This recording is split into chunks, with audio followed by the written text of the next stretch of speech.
Hello, नमस्कार साथियों, जय हिंद। सभी बच्चों को नमस्कार। कैसे हैं सब बच्चे? ठीक हैं शायद। अच्छी क्लासें चल रही हैं, रेगुलर क्लासें मिल रही हैं। टाइम टू टाइम आपको कंसेप्ट करवाए जा रहे हैं। एसएससी जीडी का एग्जाम फरवरी अब जिक्र होना स्टार्ट हो चुका है। ये मानो 23 फरवरी के आसपास एग्जाम शुरू किए जा सकते हैं एसएससी जीडी 2026 के लिए। तो साथियों, थोड़ा सा टाइम कम होने की वजह से अपने को एक्स्ट्रा कवर करना पड़ेगा, थोड़ी एक्स्ट्रा मेहनत करनी पड़ेगी, जिससे अपना एसएससी जीडी का कवर या एसएससी जीडी का सिलेबस ढंग से कवर कर सकें। उसके साथ साथ साथियों, मैथ्स रीजनिंग वगैरह है वो भी अपना बेस्ट तरीके से कवर करना है, अच्छे से कवर करना है। साथियों, लगातार तैयारी करते रहिए, खूब आनंद लेते रहिए अपनी तैयारियों का।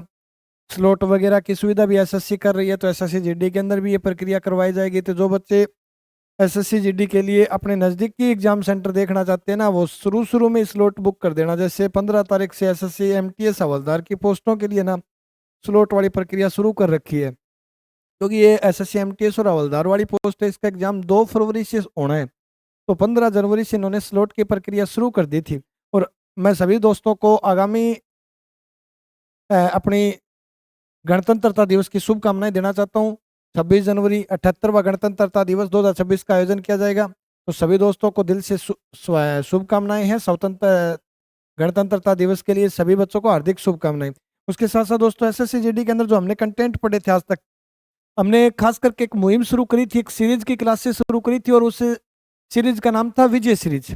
इस विजय सीरीज का मैं तो मैंने आपको शुरू वाले दिन भी बताया था दोस्तों। विजय सीरीज 1971 से जुड़ा हुआ 1971 का जो इतिहास है भारत पाकिस्तान के बीच का विवाद, उसमें हमने ऑपरेशन विजय चलाकर पाकिस्तान पर विजय हासिल की थी। और इसी लिए हमने विजय सीरीज का आगाज किया था 28 दिसंबर से। उस विजय सीरीज के अंदर जो हमने कंटेंट पढ़े, उसके जो रेगुलर आपको कंसेप्ट दिए जा रहे हैं, वो कंसेप्ट ढंग से पढ़ने, लगातार रिवाइज करते हुए चलना है अपने को। उसके साथ साथ दोस्तों, पीछे की जो क्लास है वो क्लास भी ढंग से कवर किया करो, जिससे आपका रिवीजन अच्छा होता रहे। लगातार रिवीजन भी जरूरी है, रिवीजन करना भी इंपॉर्टेंट है, क्योंकि पीछे के कंटेंट अगर भूल जाओगे तो दिक्कत हो जाएगी। तो साथ साथ में अपने को रिवीजन करते हुए भी चलना है।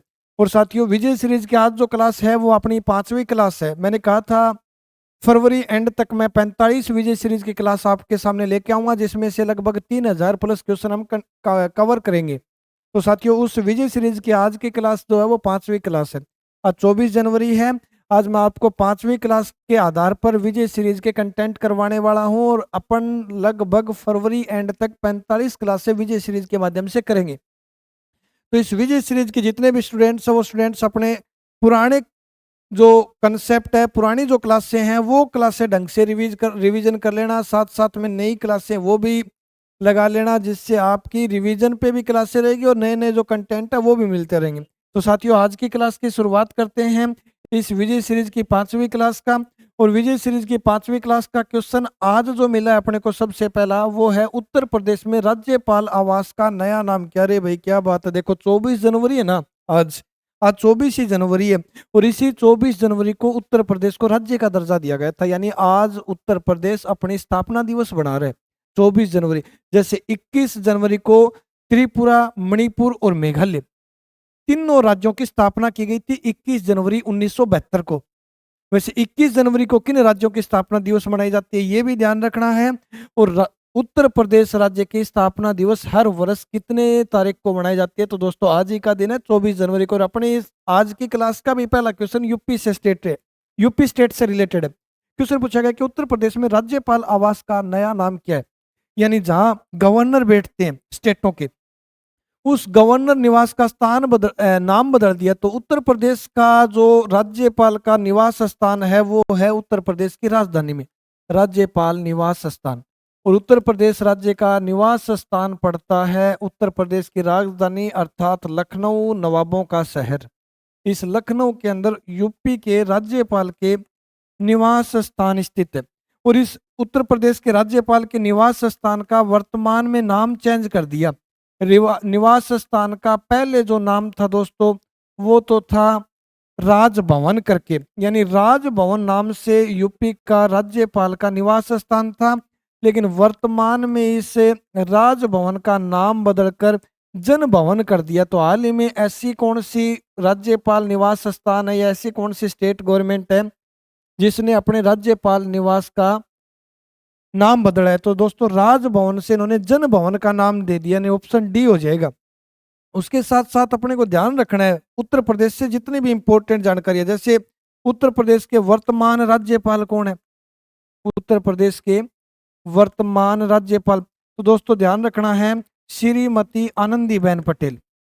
श्रीमती आनंदीबेन पटेल जो है वो वर्तमान में उत्तर प्रदेश की 20वीं राज्यपाल है। अगर क्रम पूछे तो ध्यान रखना है ये 20वीं राज्यपाल है और ये 2019 से इस पद पर है, 2019 से लगातार, यानी 2019 से राज्यपाल है। और ये राज्यपाल से पूर्व मध्य प्रदेश की भी राज्यपाल हुआ करती थी, यानी मध्य प्रदेश की पूर्व राज्यपाल हाल ही में किस स्टेट की राज्यपाल है, तो मध्य प्रदेश की पूर्व राज्यपाल हुआ करती थी आनंदीबेन पटेल, या फिर गुजरात की पूर्व मुख्यमंत्री भी थी, यानी पहले गुजरात की सीएम भी रह चुकी है। गुजरात की पूर्व मुख्यमंत्री आनंदीबेन पटेल जो है वो वर्तमान में उत्तर प्रदेश सरकार के अंदर राज्यपाल के पद पर स्थित है। और एक ध्यान रखना है, अगर पूछा जाए कि राज्यपाल को शपथ दिलाने का काम कौन करता है, तो राज्यपाल को शपथ दिलाने का काम करता है संबंधित राज्य के हाई कोर्ट का मुख्य न्यायाधीश। संबंधित राज्य का मतलब क्या हुआ, जिस राज्य के राज्यपाल को शपथ दिलानी हो उस राज्य का जो हाई कोर्ट है उसका जो मेन जज है, मुख्य न्यायाधीश है, वो शपथ दिलाने का काम करता है। बाकी अपॉइंटमेंट किसके द्वारा की जाती है, अर्थात नियुक्ति किसके द्वारा की जाती है, तो दोस्तों राज्यपाल की नियुक्ति राष्ट्रपति के द्वारा की जाती है। और राज्यपाल को अपना त्याग पत्र किसे देता है, तो भी साथियों आंसर रहता है राष्ट्रपति को, यानी राष्ट्रपति को त्याग पत्र सौंपता है। उसके बाद अगर पूछा जाए कि न्यूनतम आयु कितनी होनी चाहिए राज्यपाल के लिए, तो मिनिमम एज जो है वो है क्राइटेरिया 35 वर्ष का, यानी मिनिमम एज होनी चाहिए 35 वर्ष। तो ध्यान रखना ये क्वेश्चन कि भाई कितनी आयु होनी चाहिए, या फिर कौन नियुक्ति करता है, कौन त्याग पत्र देता है, इस प्रकार के क्वेश्चन बन सकते हैं राज्यपाल से संबंधित। तो ये कंटेंट ध्यान रखने हैं अपने को। उसके साथ साथ जैसे पूछ ले कि भी राज्यपाल का उल्लेख भारतीय संविधान के किस आर्टिकल में है, यानी राज्यपाल का उल्लेख, तो दोस्तों राज्यपाल का जो उल्लेख है वो है भारतीय संविधान के आर्टिकल 153 के तहत। अनुच्छेद 153 में हर राज्य का एक राज्यपाल होगा और ये राज्य का कार्यकारी अध्यक्ष होगा, ये जानकारी दे रखी है आर्टिकल 153 के अंदर। उसके बाद उत्तर प्रदेश से रिलेटेड भी 2-4 क्वेश्चन करंट के बढ़ते हैं। जैसे उत्तर प्रदेश में 76वां अस्थायी जिला कौन सा बनाया था, अस्थायी जिला तो पहले घोषित किया गया था 2025 के अंदर, अस्थायी जिला। तो दोस्तों 2024 के एंड में महाकुंभ जो जगह है उस महाकुंभ जगह को 76वां अस्थायी जिला घोषित किया गया था और ये जिला प्रयागराज से अलग करके बनाया गया था, यानी प्रयागराज से पृथक करके अलग करके बनाया गया था। लेकिन ये स्थायी जिला नहीं था, ये अस्थायी जिला घोषित किया गया था यूपी गवर्नमेंट के द्वारा। लेकिन अब वर्तमान में जो उत्तर प्रदेश में जिलों की संख्या है, यानी अगर पूछा जाए वर्तमान में उत्तर प्रदेश के अंदर जिले कितने हैं, तो वर्तमान उत्तर प्रदेश में जिलों की जो संख्या है वो 76, यानी अब 76वां स्थायी जिला बना दिया।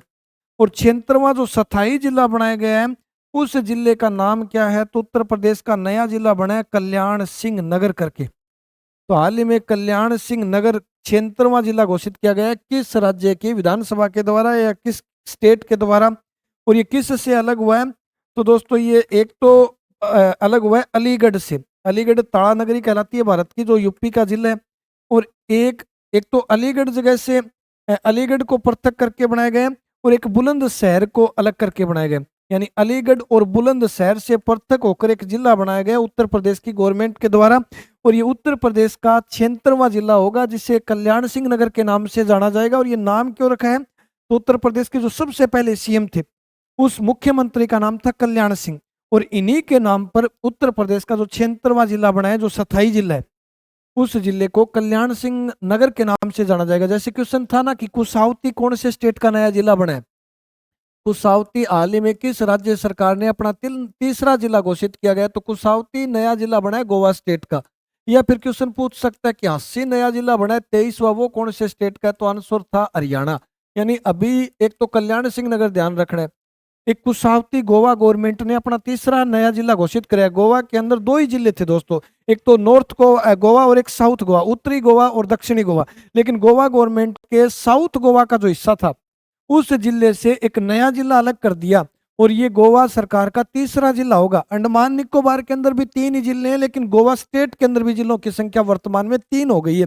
और ये जो तीसरा नया जिला बना है, ये कुसाउती नाम से बना है। उसके बाद हरियाणा गवर्नमेंट भी ऐसा ही करती है। हरियाणा के अंदर 22 जिले थे, चरखी दादरी था 22वां जिला, 2015 में ही घोषित कर दिया था। लेकिन उसके बाद अब 2026 के अंदर हरियाणा गवर्नमेंट जो है वो एक 23वां जिला नया घोषित करती है, जो हांसी के नाम से जाना जाएगा। हिसार से 20-25 किलोमीटर दूर ये जो हांसी इलाका है, ये हरियाणा का 23वां नया जिला होगा। तो कुसाउती, हांसी और कल्याण नगर, ये तीनों जिले ध्यान रखने, तीनों नए जिले बने अलग अलग स्टेटों के। कल्याण सिंह नगर यूपी का हो गया, कुसाउती गोवा का हो गया और हांसी हरियाणा से रिलेटेड हो गया।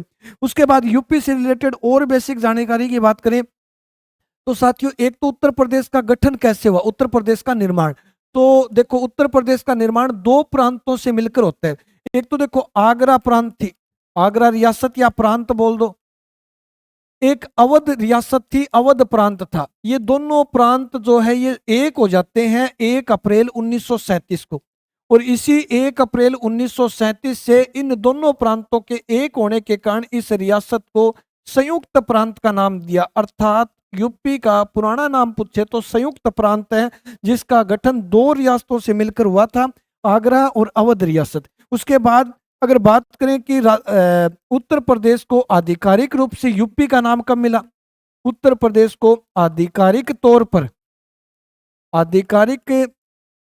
तौर पर नामकरण यानी यूपी को उत्तर प्रदेश के नाम से जाना गया, वो शुरुआत कब होती है? तो दोस्तों आज ही का दिन अर्थात 24 जनवरी 1950 ईस्वी को उत्तर प्रदेश का आधिकारिक नाम उत्तर प्रदेश किया जाता है। और इसीलिए यूपी गवर्नमेंट जो है वो अपना स्थापना दिवस बनाता है हर वर्ष 24 जनवरी को। तो दोस्तों आज उत्तर प्रदेश की स्थापना दिवस है और ये 76वां स्थापना दिवस है। यानी 50 से 50 ये और 26 आगे यानी 76वां स्थापना दिवस बना रहे। तो ध्यान रखना ये बात भी कि उत्तर प्रदेश गवर्नमेंट है वो हाल ही में 76वां स्थापना दिवस 24 जनवरी को मना रहा है।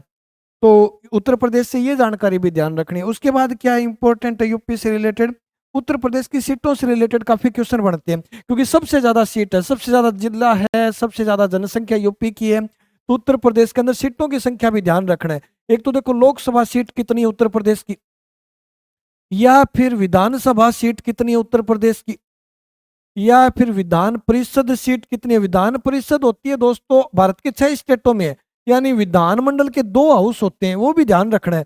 देखो जैसे पार्लियामेंट होती है वैसे विधानमंडल होती है राज्यों के अंदर, और इस विधानमंडल के 2 सदन होते हैं, विधानसभा और विधान परिषद। विधानसभा तो हर राज्यों में होती है, लेकिन कुछ विशेष राज्यों में दोनों सदन है, अर्थात विधानसभा भी है और विधान परिषद भी है। और ऐसे जो राज्य हैं उन राज्यों को बोलते हैं द्विसदनात्मक व्यवस्था, यानी 2 सदन वाली व्यवस्था। द्विसदनात्मक व्यवस्था कितने राज्यों में है भारत के? तो दोस्तों ये है भारत के 6 राज्यों के अंदर। दोहरी सदन व्यवस्था बोल दो, या फिर भारत के कितने राज्यों में विधान परिषद का गठन किया गया, ये लैंग्वेज आ सकती है। या फिर द्विसदनात्मक व्यवस्था वाले भारत के कितने राज्य हैं? तो 6 स्टेट हैं। तो विधान परिषद अगर पूछा जाए कि वो कौन से 6 स्टेट है जहां विधान परिषद है, तो दोस्तों एक तो आता है तेलंगाना स्टेट, जहां दोहरी सदन व्यवस्था है, विधानसभा भी है और विधान परिषद भी है। एक स्टेट का नाम आता है महाराष्ट्र, एक फिर बिहार स्टेट का नाम आता है जहां दोहरी सदन व्यवस्था है। उसके बाद उत्तर प्रदेश का नाम भी आता है जहां दोहरी सदन व्यवस्था है। उसके बाद आंध्र प्रदेश स्टेट का नाम भी आता है जहां दोहरी सदन व्यवस्था है। यानी एक तो तेलंगाना हो गया, महाराष्ट्र हो गया, बिहार हो गया, उत्तर प्रदेश, आंध्र प्रदेश, ये वो स्टेट है जहां दोहरी सदन व्यवस्था है। तो इन सीटों की संख्या भी पूछी जा सकती है। लोकसभा, विधानसभा, विधान परिषद या फिर राज्यसभा सीटों की संख्या, उत्तर प्रदेश की सीटों की संख्या ध्यान रखनी है कि भाई उत्तर प्रदेश के अंदर इन सीटों की संख्या कितनी है, यानी सर्वाधिक सीटों वाला राज्य कौन सा है, या फिर उत्तर प्रदेश की सीटों की संख्या कितनी है। इस प्रकार के क्वेश्चन आ सकते हैं। तो अगर पूछा जाए लोकसभा सीट कितनी है यूपी में, तो लोकसभा सीट है 31। विधानसभा सीट यानी एमएलए कितने चुनाव लड़ते हैं, तो 403 सीट है। विधान परिषद जो 6 राज्यों के अंदर है, दो दोहरी सदन व्यवस्था है, वो उत्तर प्रदेश में भी, क्योंकि हमने लिखा है तेलंगाना में, महाराष्ट्र के अंदर दोहरी सदन व्यवस्था, बिहार, उत्तर प्रदेश, आंध्र प्रदेश, एक स्टेट और रह गया कर्नाटक स्टेट। छठा स्टेट कौन सा हो जाएगा? कर्नाटक राज्य, जहां दोहरी सदन व्यवस्था है। इन 6 राज्यों में से ऐसा कौन सा स्टेट है जहां विधान परिषद की सर्वाधिक सीट है? कौन सी भी सीट हो, लोकसभा, राज्यसभा, विधानसभा या विधान परिषद, सबकी सबसे ज्यादा यूपी के अंदर है। लेकिन है कितनी विधान परिषद की? 100। और राज्यसभा की सीटों की संख्या बात करें तो 31 है। लोकसभा सीटों की संख्या यानी एमपी कितने हैं चुनाव लड़ते हैं, यूपी मेंबर्स ऑफ पार्लियामेंट जिसे एमपी बोलते हैं, वो उत्तर प्रदेश से कितने चुनाव लड़ते हैं? इस प्रकार के क्वेश्चन आ सकते हैं। तो एमपी जो है, जिन सीटों को लोकसभा सीट बोलते हैं, वो लोकसभा सीट है उत्तर प्रदेश के अंदर 80। तो ये आंकड़ा ध्यान रखना है, यानी मेंबर्स ऑफ पार्लियामेंट 80 चुन के जाते हैं लोकसभा पार्लियामेंट के अंदर यूपी से। विधानसभा सीटों की संख्या एमएलए कितने हैं? तो 403 है। विधान परिषद दोहरी सदन व्यवस्था उसकी सीटों की संख्या 100 है। और राज्यसभा सीटों की संख्या 31 यानी 31 राज्यसभा सदस्य के रूप में संसद के अंदर पहुंचते हैं, राज्यसभा सदन के अंदर। तो और 6 स्टेट ऐसे हैं जहां दोहरी सदन व्यवस्था है, तेलंगाना, महाराष्ट्र, बिहार, आंध्र प्रदेश, उत्तर प्रदेश और कर्नाटका करके। उसके बाद ध्यान रखना द्विसदनात्मक व्यवस्था कितने राज्यों में? तो 6 स्टेट है। और कुशावती गोवा अस्सी हरियाणा का नया जिला बना। और नया जिला कल्याण सिंह नगर नाम से जो बनाया गया वो जिला यूपी से अलग हुआ। और यूपी के वर्तमान जो राज्यपाल का निवास स्थान है जो लखनऊ में स्थित है, जिस निवास स्थान को जन भवन कहा जाता था, राजभवन बोलते थे, उसका वर्तमान में नया नाम कर दिया है जन भवन, यानी अपना ऑप्शन डी हो जाएगा। तो ये सस्पेंस बन जाएगा कि भाई राजभवन था या जन भवन। ध्यान रखना है राजभवन तो इसका पुराना नाम था, हाल ही में इसका नाम बदल के किया है जन भवन के नाम से। तो वर्तमान में इसे जन भवन के नाम से जाना जाएगा, ये ध्यान रखना है। स्क्रीनशॉट ले लो, अच्छे क्वेश्चन हैं, पुरानी और नई दोनों प्रकार की जानकारी दे रखी है। पॉलिटिकल का भी पार्ट ऐड कर रखा है, नए जिले या राज्य भी दे रखे हैं, तो इसका स्क्रीनशॉट ले लेना और कवर कर लेना ढंग से। देखो रविशंकर छवि वर्तमान में किस पद पर है? आईटीबीपी प्रमुख, बीएसएफ के डीजी हैं, डायरेक्टर जनरल, सीआईएसएफ के डायरेक्टर जनरल है, या फिर सीआरपीएफ के डायरेक्टर जनरल है। तो दोस्तों ये चारों ही बटालियन ये इंपॉर्टेंट है। और रविशंकर छवि जो है वो सीआरपीएफ के डीआईजी है, ध्यान रखना है, डीजी नहीं है, डीआईजी है, डायरेक्टर इंफॉर्मेशन जनरल बोलते हैं जिसे डीआईजी। तो सीआरपीएफ के जो नए डीआईजी होंगे उनका नाम है रविशंकर छवि करके।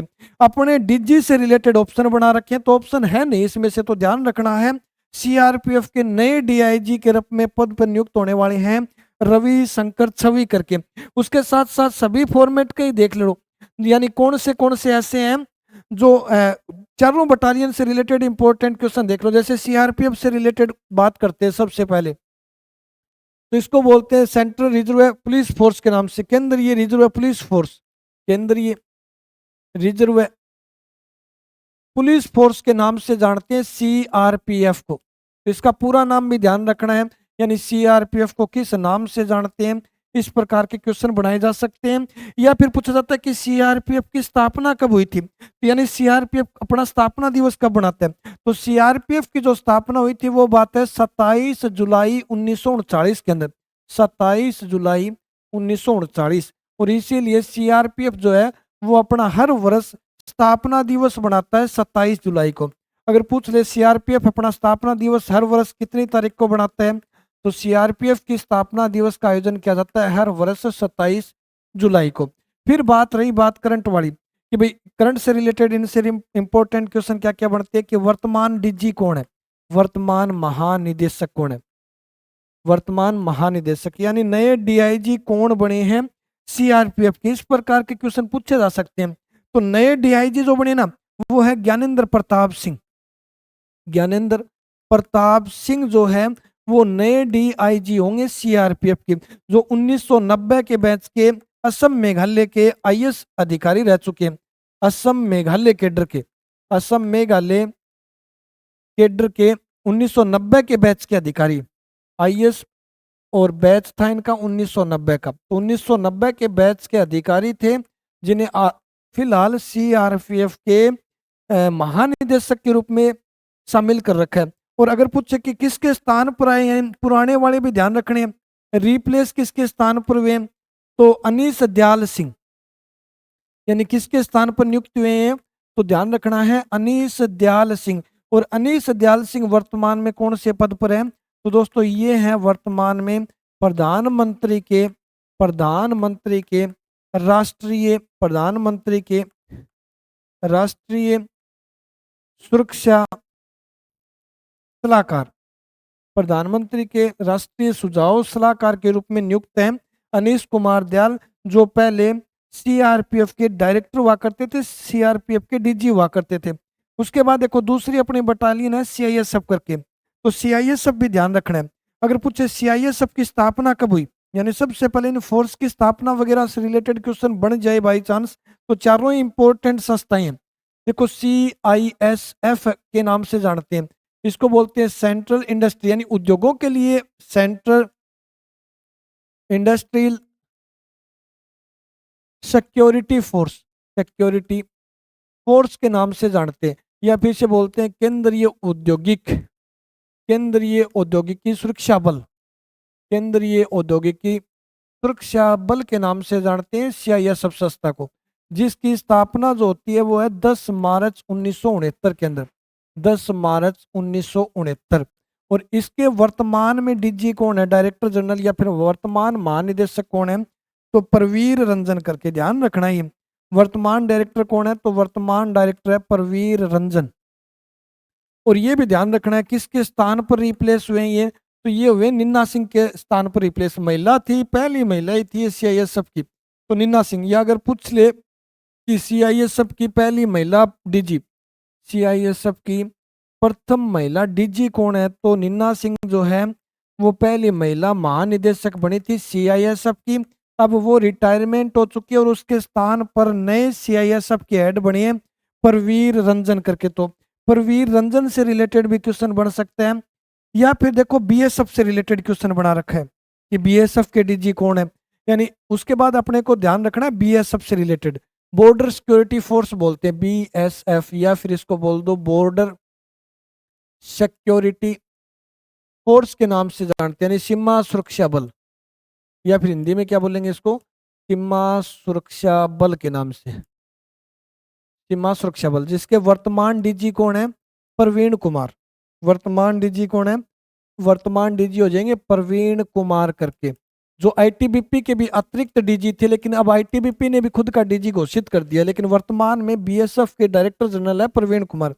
और किसके स्थान पर रिप्लेस हुए थे, यानी इससे पहले कौन थे, तो दलजीत सिंह चौधरी, दलजीत सिंह चौधरी थे पूर्व बीएसएफ के डायरेक्टर जनरल, और उनके स्थान पर अब नियुक्त किया गया है प्रवीण कुमार को, जिन्होंने कुछ समय तक आईटीबीपी में अतिरिक्त डीजी का कार्यभार संभाला था। और उसके बाद अब आईटीबीपी ने खुद का डीजी घोषित किया, तो आईटीबीपी से रिलेटेड भी ध्यान रखना है। और इस फोर्स को बोलते हैं Indian Tibet border police, Indian Tibet border police के नाम से जानते हैं इस आईटीबीपी संस्था को, जिसे बोलते हैं भारतीय तिब्बत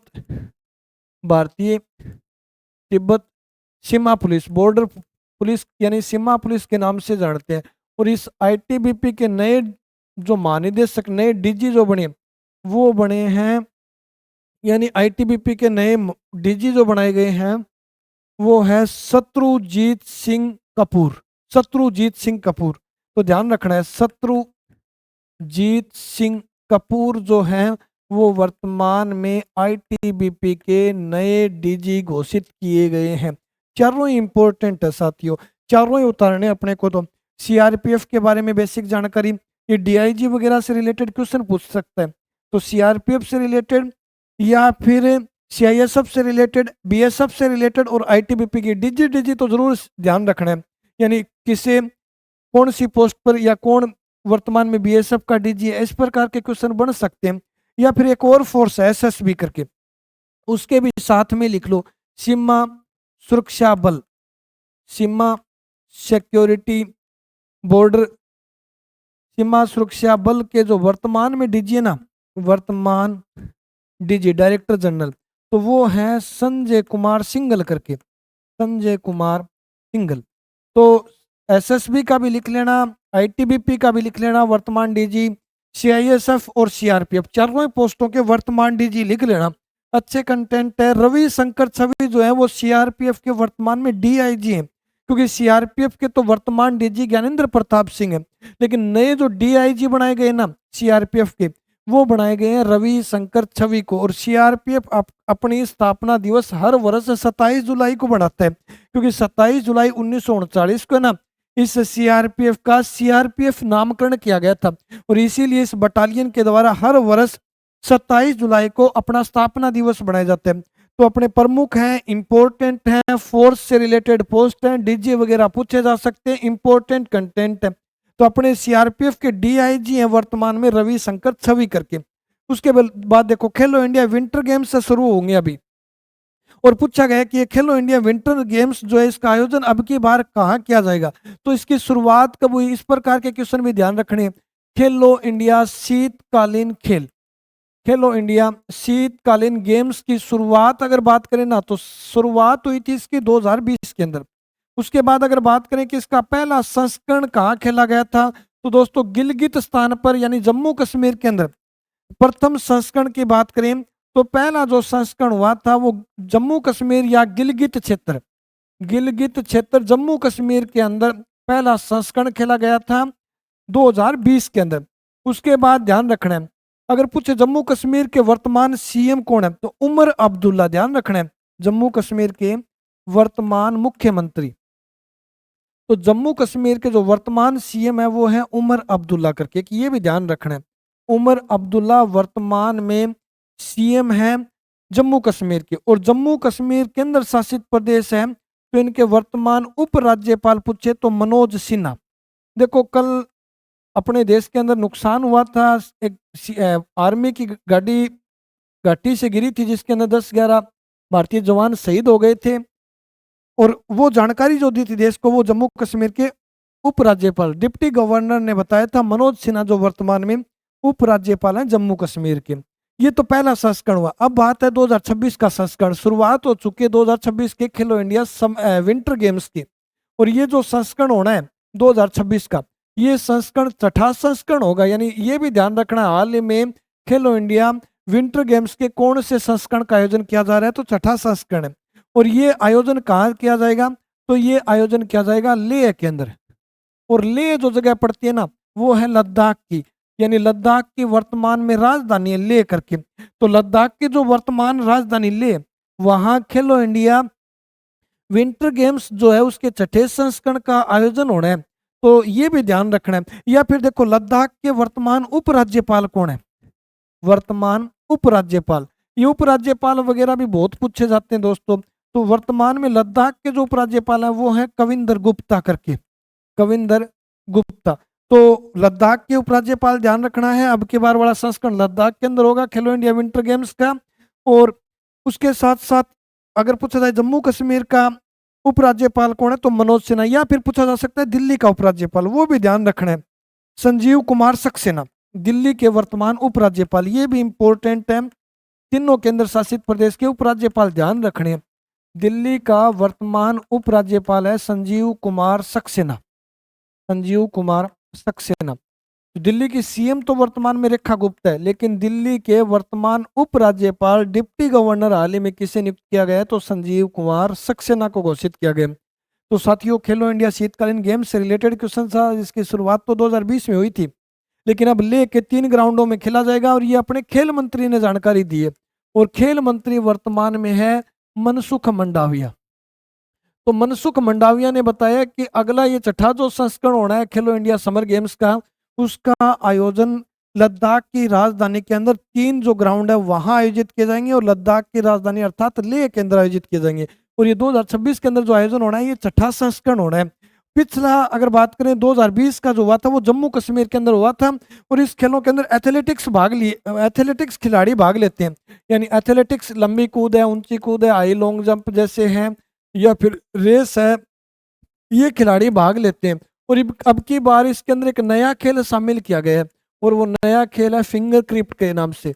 यानी फिंगर क्रिप्ट नाम से एक नया खेल शामिल किया गया एथलेटिक्स के अंदर। समर गेम में इस खेल का आयोजन भी होना है। तो साथियों अपना आंसर पूछा था कि भाई ये टूर्नामेंट कहाँ किए जाएंगे, तो लद्दाख की राजधानी अर्थात ऑप्शन डी लेह के अंदर ये टूर्नामेंट आयोजित करवाए जाएंगे। विश्व स्वास्थ्य दिवस किस तारीख को बनाया जाता है, विश्व स्वास्थ्य दिवस क्यों मनाया जाता है, तो दोस्तों WHO एक संस्था है वर्ल्ड की, जो देखो जैसे कोरोना आया था उस टाइम में जो गाइडलाइन जारी करी जाती है, वो एक संस्था अंतरराष्ट्रीय संस्था के द्वारा सभी देशों के लिए गाइडलाइन जारी करवाई जाती है। या फिर जैसे किसी एक ऐसा रोग हो जिस रोग को कंट्रोल करना थोड़ा इम्पॉसिबल हो, तो उस रोग को महामारी घोषित किया जाता है, और उसी संस्था का नाम है WHO। और इसी WHO की जिस दिन स्थापना हुई थी ना, उसी दिन विश्व स्वास्थ्य दिवस बनाना शुरू किया गया था। तो सबसे पहले तो WHO के बारे में लिखने हैं अपने को। वर्ल्ड हेल्थ ऑर्गेनाइजेशन के नाम से जानते हैं, यानी विश्व स्वास्थ्य संगठन बोलते हैं, वर्ल्ड हेल्थ ऑर्गेनाइजेशन के नाम से जानते हैं इस संस्था को, या फिर बोल दो विश्व स्वास्थ्य संगठन के नाम से जानते हैं। विश्व स्वास्थ्य संगठन कहा जाता है इस संस्था को, WHO को। उसके बाद देखो WHO की स्थापना कब हुई थी, तो WHO की स्थापना की गई थी 7 अप्रैल, मतलब 7 अप्रैल को विश्व स्वास्थ्य दिवस बनाते हैं WHO की स्थापना के कारण, लेकिन सन ध्यान रखना है 1948 के अंदर। उसके बाद इसका मुख्यालय कहाँ पड़ता है, यानी WHO संस्था का हेड ऑफिस कहाँ पड़ता है, तो इसका मुख्यालय है जेनेवा के अंदर। जेनेवा जगह है स्विट्जरलैंड की, यानी जेनेवा स्विट्जरलैंड के अंदर इस WHO का मुख्यालय स्थित है। और WHO ने अपनी स्थापना जो वर्ष है, स्थापना दिवस जो है, उस दिन को स्वास्थ्य दिवस घोषित किया था। जिस दिन WHO की स्थापना हुई थी उसी दिन स्वास्थ्य दिवस मनाया जाता है अंतरराष्ट्रीय, और वो तारीख है 7 अप्रैल। लेकिन ये शुरुआत कब हुई थी, तो ये शुरुआत की गई थी 1950 से। 1948 के अंदर तो ये संस्था बनती है, लेकिन इस संस्था के द्वारा 1950 से शुरू किया जाता है स्वास्थ्य दिवस बनाना। उसके बाद अगर पूछा जाए वर्तमान अध्यक्ष कौन है WHO के, तो WHO के वर्तमान अध्यक्ष है डॉक्टर टेड्रोस करके। और पूछा जा सकता है मेरे भाइयों, 2017 से ये लगातार इस पद पर हैं, और इनका संबंध कौन से देश से है, तो इथोपिया देश के, ध्यान रखना है। अगर पूछे डॉक्टर टेड्रोस जो वर्तमान में WHO संस्था के हेड हैं, वो कौन से देश के नागरिक हैं, तो इथोपिया देश के नागरिक हैं डॉक्टर टेड्रोस। ध्यान रखना, ये इंपॉर्टेंट बात है, क्योंकि इनका कई बार देशों से रिलेटेड भी संबंध पूछा जाता है। तो इनका संबंध है इथोपिया देश से, और ये वर्तमान में WHO संस्था के हेड है। और अगर पूछे जाए कि हाल ही में किस देश के द्वारा WHO नामक संस्था से इस्तीफा दिया गया है, तो साथियों ध्यान रखना है, अमेरिका देश ने WHO संस्था से ब्रेक किया है, इस संस्था से अपना इस्तीफा दिया। और इन्होंने कारण बताया कि कोरोना के टाइम में सही गाइडलाइन न देने के कारण इस WHO की वजह से कोरोना में भयंकर नुकसान हुआ था। और ये आरोप लगा के अमेरिका जो है वो WHO से इस्तीफा देते हैं, तो ये ध्यान रखना है। उसके बाद देखो WHO वो देश है जो किसी देश को मान लो कोई भी रोग से मुक्त घोषित कर सकते हैं। जैसे इसी WHO ने भारत को 3 रोगों से मुक्त किए। तो अगर पूछा जाए कि WHO ने भारत को किन 3 रोगों से मुक्त किया है, तो दोस्तों सबसे पहला जो रोग था वो था चेचक, यानी चेचक फ्री हो चुका है भारत 1980 से, ये जानकारी और ये घोषणा की थी WHO के द्वारा। उसके बाद पोलिया मुक्त किया जाता है 2014 के अंदर। तो भारत के अंदर पोलिया के पेशेंट नहीं है, 2014 को WHO ने इसे फ्री किया था। और अभी 2024 के अंदर ट्रेकोमा रोग मुक्त भी हो चुका है 2024 से भारत, और ये आंख से संबंधित रोग है। तो ये जानकारी भी ध्यान रखनी है, हाल ही में भारत किस आंख से संबंधित जानकारी या आंख से संबंधित जो रोग है उस रोग से भारत को WHO संस्थाओं के द्वारा मुक्त किया गया। तो आंसर हो जाएगा ट्रेकोमा, जो आंख का रोग है। तो ये तीनों रोग जिससे मुक्त हो चुका है इंडिया, वो भी ध्यान रखना है। सबसे पहले चेचक फ्री किया जाता है इंडिया को, फिर पोलियो फ्री 2014 के अंदर होता है, और उसके बाद में हाल ही में WHO ने ट्रेकोमा रोग से भारत को फ्री किया, मुक्त किया। अपने पूछा गया था विश्व स्वास्थ्य दिवस, तो आंसर हो जाएगा 7 अप्रैल, अर्थात ऑप्शन डी। यानी हर वर्ष 7 अप्रैल को हेल्थ डे बनाया जाता है स्वास्थ्य। या फिर पूछ सकता है कि 7 अप्रैल, ये क्वेश्चन इंपॉर्टेंट है भाई, 2025 की थीम क्या थी, विश्व स्वास्थ्य दिवस 2025 की थीम क्या थी, यानी विश्व स्वास्थ्य दिवस जो 7 अप्रैल को बनाया जाता है, 2026 वाला तो अभी तक नहीं आया, तो 2025 से रिलेटेड थीम पूछ सकते हैं। और थीम थी स्वास्थ्य शुरुआत, सुरक्षित शुरुआत, ऊर्जावान भविष्य। स्वस्थ शुरुआत व ऊर्जावान भविष्य, स्वस्थ शुरुआत व ऊर्जावान भविष्य, ऊर्जावान भविष्य थीम थी 2025 के स्वास्थ्य दिवस की। और 2024 की थीम की बात करें ना, तो 2024 के वर्ल्ड हेल्थ डे, विश्व स्वास्थ्य दिवस की थीम रखी गई थी मेरा स्वास्थ्य मेरा अधिकार, मेरा स्वास्थ्य मेरा अधिकार। तो दोनों ध्यान रखना है। 2024 की थीम तो रहती है स्वास्थ्य दिवस की मेरा स्वास्थ्य मेरा अधिकार। 2025 की स्वास्थ्य दिवस की थीम रहती है कि स्वस्थ शुरुआत ऊर्जावान भविष्य। इसी थीम के साथ 7 अप्रैल 2025 को विश्व स्वास्थ्य दिवस बनाया गया था। 48 मई से WHO की स्थापना होती है, तो 7 अप्रैल आंसर हो जाएगा। उसके बाद है फॉरवर्ड ब्लॉक नामक संस्था के संस्थापक कौन है? 23 जनवरी अभी गई है भाई, सुभाष चंद्र बोस का जन्मदिन आता है 23 जनवरी को, और उन्होंने ही फॉरवर्ड ब्लॉक की स्थापना करी थी। तो अगर पूछा जाए सुभाष चंद्र बोस जो है उन्होंने फॉरवर्ड ब्लॉक की स्थापना कब करी, तो सुभाष चंद्र बोस से रिलेटेड वैसे जितने भी मोस्ट क्वेश्चन है वो लिख लो साथ में। देखो सुभाष चंद्र बोस से रिलेटेड नंबर 1 क्वेश्चन है इनका जन्म। जन्म हुआ था 23 जनवरी 1897, 23 जनवरी 1897 ईस्वी को। उसके बाद पूछा जाए कि जन्म स्थान कौन सा, यानी कहाँ जन्म हुआ था सुभाष चंद्र बोस का, तो जन्म स्थान है कटक के अंदर, और ये कटक जगह पड़ती है भारत के उड़ीसा स्टेट के अंदर। उसके बाद तीसरा क्वेश्चन है कि इन्हें नेताजी की उपाधि किसने दी थी, यानी नेताजी की उपाधि से किसे सम्मानित किया जाता है, या फिर इसको सुभाष चंद्र बोस को नेताजी की उपाधि से किसने सम्मानित किया था, तो एडोल्फ हिटलर ने नेताजी कहकर पुकारा था। तो ये भी ध्यान रखना है, एडोल्फ हिटलर। फिर इनकी मृत्यु ध्यान रखनी है। सुभाष चंद्र बोस की मृत्यु हुई थी 1945 के अंदर।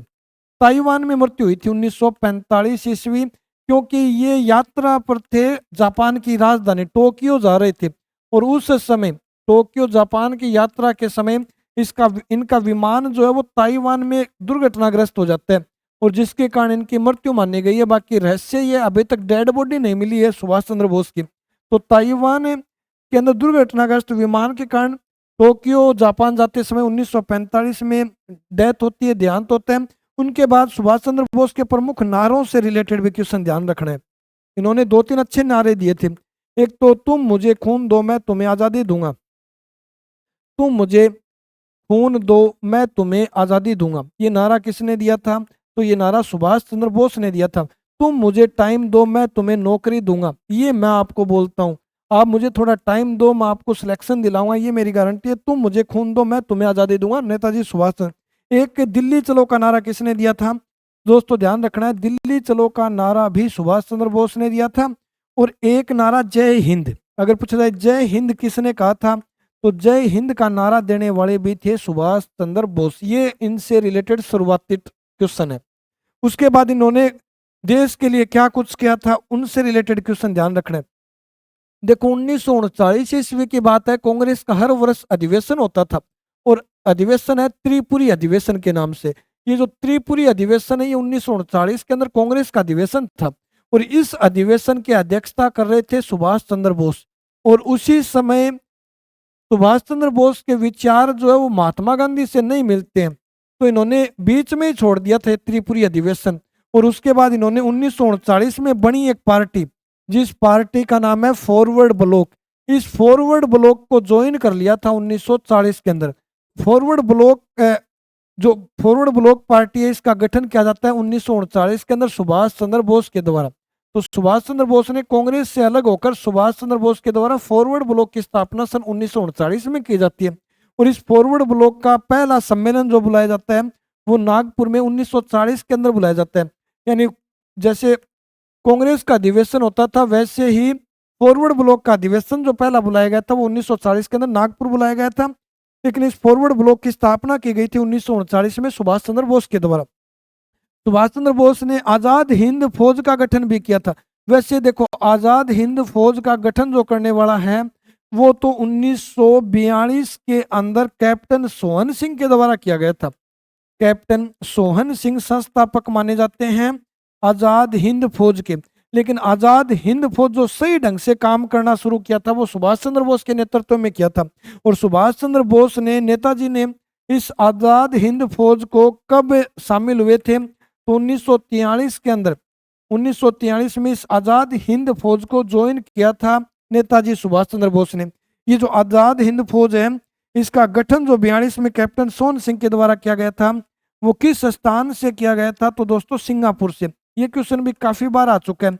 कौन सी ऐसी संस्था थी जिसकी स्थापना सिंगापुर से की गई थी, तो आजाद हिंद फौज नामक एक संस्था थी जिस संस्था की स्थापना सिंगापुर से की जाती है। तो अपना फॉरवर्ड ब्लॉक नामक स्थान किससे संबंधित है? तो सुभाष चंद्र बोस है, फॉरवर्ड ब्लॉक नामक संस्था के संस्थापक माने जाते हैं, जिन्होंने फॉरवर्ड ब्लॉक नामक संस्था की स्थापना करी थी। तो इस प्रकार अपने को लगातार कंटेंट पढ़ते चलना है साथियों। जितने भी इंपॉर्टेंट क्वेश्चन थे वो क्वेश्चन हमने कवर किए, लगभग 100 प्लस क्वेश्चन आज में हमने कवर किए हैं और ये बड़े इंपॉर्टेंट है। इसके अंदर हमने सब कुछ ऐड किया साथ साथ में। ज्योग्राफी से रिलेटेड कोई क्वेश्चन बनता है, कोई स्पोर्ट्स का क्वेश्चन बनता है या किसी पद को लेकर क्वेश्चन बनता है, तो इस प्रकार के सभी क्वेश्चन हमने साथ साथ में कवर किए।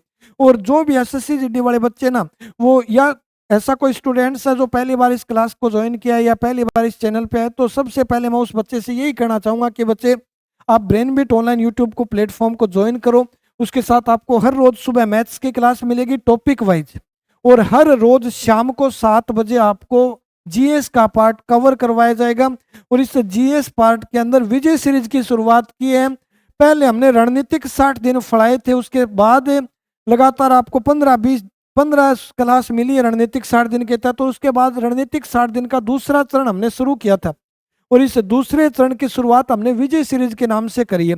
तो दोस्तों इस विजय सीरीज के अंदर मैं आपको 45 क्लास कवर करवाऊंगा, जिसकी आज 5वीं क्लास है। और इस 45 क्लास के अंदर अपना पर्पज रहेगा लगभग 3000 प्लस क्वेश्चन कवर करने। और इस 3000 क्वेश्चनों के अंदर हर टाइप के क्वेश्चन मिलेंगे आपको। हर टाइप मतलब करंट से रिलेटेड भी आपको कवर करवाएंगे, स्टैटिक्स से रिलेटेड भी आपको कवर करवाएंगे, या फिर सिलेबस से जो भी मोस्ट क्वेश्चन बनते हैं वो क्वेश्चन भी कवर करेंगे। और उसके साथ साथ जो एसएससी जीडी के प्रीवियस एग्जाम में पूछे गए क्वेश्चन है, उन क्वेश्चनों के बारे में भी हम लगातार चर्चा करते चलेंगे। तो जो भी साथी, जो भी दोस्त नया ज्वाइन किया है, वो बच्चा ब्रेनबिट ऑनलाइन यूट्यूब प्लेटफॉर्म को सब्सक्राइब कर लें, उसके साथ साथ बेल आइकन प्रेस कर लें, जिससे हर एक रोज जो क्लास दी जाती है उसका नोटिफिकेशन आपको समय समय पर मिलता रहे। बाकी विजय सीरीज की जो छठी क्लास है वो नेक्स्ट कल करेंगे। तब तक के लिए धन्यवाद। सभी स्टूडेंट्स को शुभ रात्रि।